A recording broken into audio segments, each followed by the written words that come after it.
My name is Thomas Dannenberg. I'm a graphic designer by training and an illustrator. I worked a lot creating illustrations for publishing, for newspapers and magazines. I'm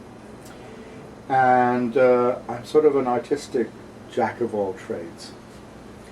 I've been self-employed off and on since 1983. I graduated from the University of Art in Berlin in 1984, was employed for about 2 years, and the rest of the time I've worked as a self-employed graphic designer, illustrator, mural artist, and whatever else people choose to throw my way. I do a little bit of printing. I have a very flexible approach. Contrary to a lot of other people, I'm not a specialist, I'm a generalist. I just finished installing a 25-foot long mosaic in a park just nearby here. Had never really done mosaics before, but I did assure the client that I could do it, and then researched it afterwards. So far, it's been a great success.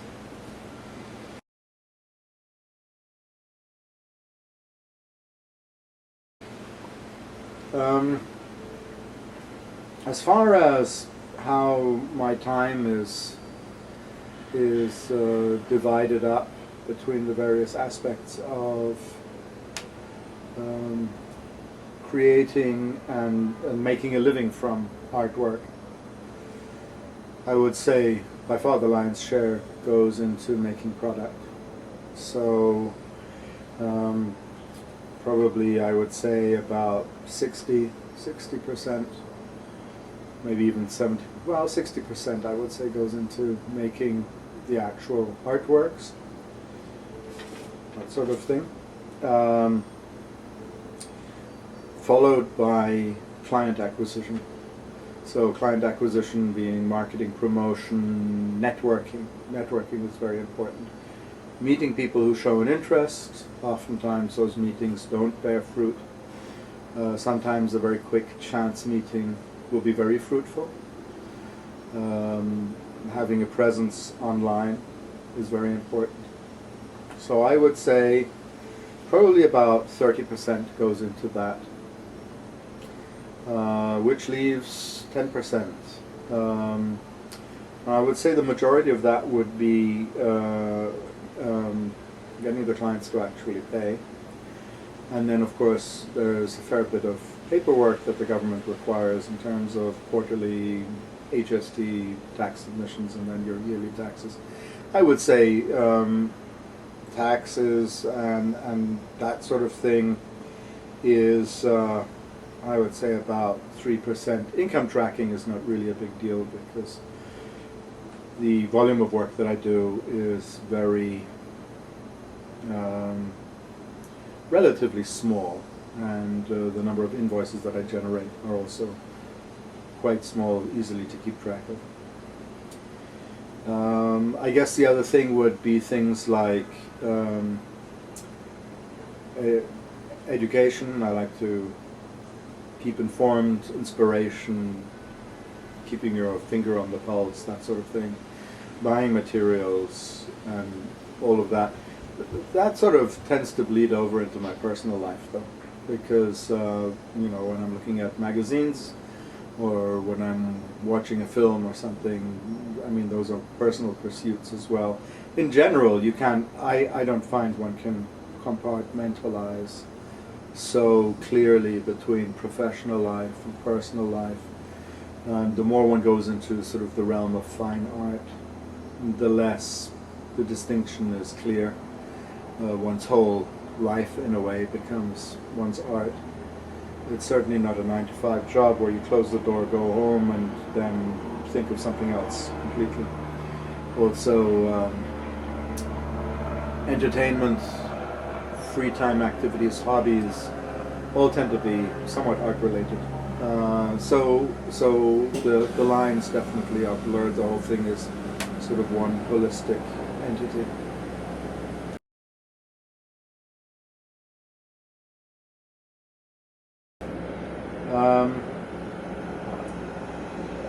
As an arts professional, my personal financing, I would have to say, with great regret, is affected negatively. That is to say, artists don't make a lot of money. I think I've been able to get by quite well, but I have a spouse who has a very good job and a very good income. We've also been very lucky with our investments. No skill on our part, just plain luck. And so we've been able to manage and get by. However, even those artists that you would term to be successful actually struggle with finances. There is only one Damien Hirst in the world, probably only room for one. And he is a huge anomaly. And even the artists who are possibly household names, who can be considered to have made a successful career, struggle with the finances. A lowly, maybe I shouldn't say lowly, an anonymous accountant probably makes more than a well-known artist. So that is the reality of going into art. That's something that hasn't changed over the centuries. Even someone like Vermeer, who is a household name and well known as one of the superlative artists in the whole history of humankind, had massive struggles during his lifetime. Or Van Gogh, who reportedly or allegedly never sold a single painting in his lifetime. So that certainly was the message that was conveyed to me when I contemplated going into art. And that message hasn't really changed. When I was 18, 19, 20, when I made this decision, I had the attitude that money isn't really that important, it's not everything. I'll always be a sort of what we would call in the old country a life juggler, a life artist, making do with little, with a lot of creativity. As one gets older, one finds that having a comfortable living is not altogether a bad thing. And sometimes one needs to go to the dentist a little more often, or one would like a car with air conditioning and that sort of thing. And then that decision that one made 20 or 30 years ago comes back to haunt one a little bit. But the decision was made, and here we are.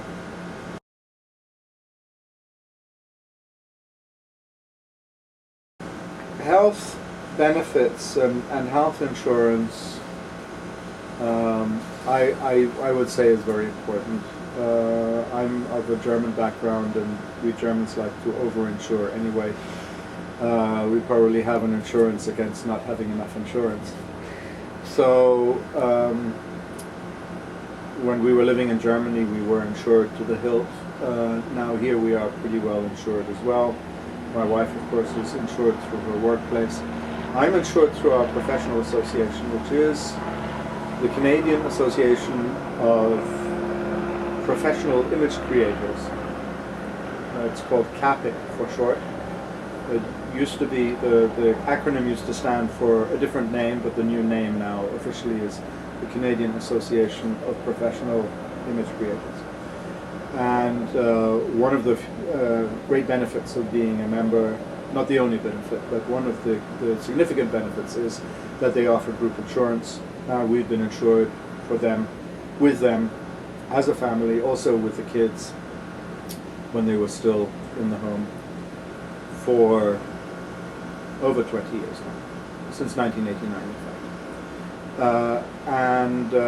I certainly advocate doing something like that. There are other ways of doing it if you're not part of a professional association. I had a similar offer made to me by the local Chamber of Commerce when I was still living in Richmond Hill. So there are opportunities nowadays, even as a self-employed individual, to get group insurance, and I certainly would feel rather exposed without it. As far as retirement benefits go, Um, we're not quite as well situated. I find it very, very hard to live the life that I want to live and save adequately for retirement. My philosophy has always been that I will never retire, that I will continue to work until I drop in harness. But of course those are brave words when one is a younger man. And as one gets older, one finds that life sometimes throws curveballs and what have you. So that is a little bit of an unresolved question, and it will resolve itself. I'm confident that in whatever way, it will resolve itself as we go along.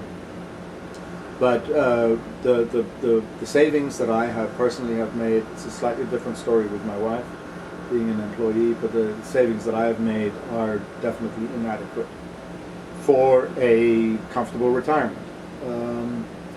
Another thing, though, that I would say is important is to have a good and a strong social network. Something that I would say probably is as important as having the adequate finances in place.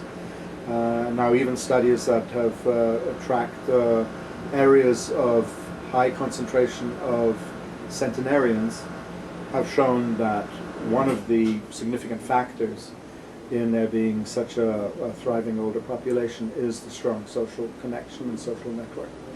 So that's something that I can't emphasize enough, that even if you are an artist who likes to beaver away in his garret in a solitary way, or in his ivory tower, her ivory tower,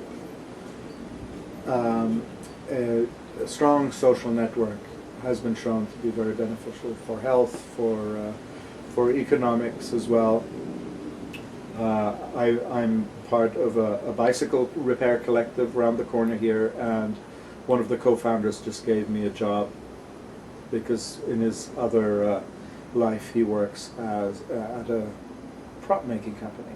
So I just printed 200 folders on an antique letterpress for a movie. These are file folders of some police agency, and I was able to augment my income with another income stream.